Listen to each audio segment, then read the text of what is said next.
Bonjour, je suis Pascal de l'agence Célimo, entrepreneur spécialisé en transactions immobilières et investisseur. Au cours de ces vidéos, je vais vous expliquer comment remplacer et dépasser ses revenus actuels par l'immobilier. Je suis moi-même, depuis 1993, un investisseur en immobilier dont l'objectif est de me rapporter des revenus complémentaires et réguliers. J'ai effectué depuis un certain nombre d'investissements et avec mon expérience, je vais vous expliquer au cours de mes vidéos hebdomadaires les erreurs à ne pas commettre, les pépites à rechercher, les informations essentielles et les pièges à éviter. Et surtout, comment créer un revenu passif. Dans la vidéo précédente, nous avons abordé comment réaliser son premier investissement immobilier. Aujourd'hui, je vais vous parler des éléments les plus importants à prendre en compte. La première partie, les objectifs financiers, les revenus et la durée.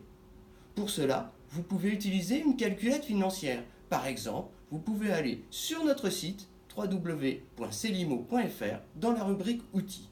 Deux modes de calcul vous sont proposés, soit en partant de la somme totale d'investissement, la durée et le taux, soit vous pouvez également faire la même recherche mais simplement en rentrant les mensualités souhaitées, sans oublier de renseigner le taux.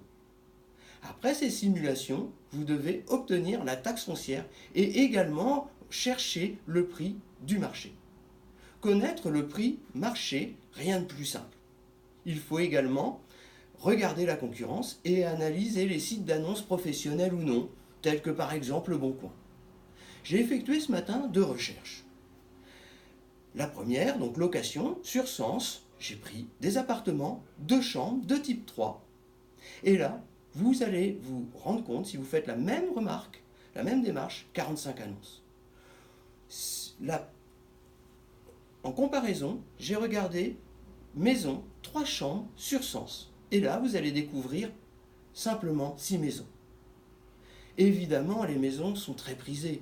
Il fait beau, les gens veulent du jardin, pouvoir faire un barbecue, déjeuner entre amis.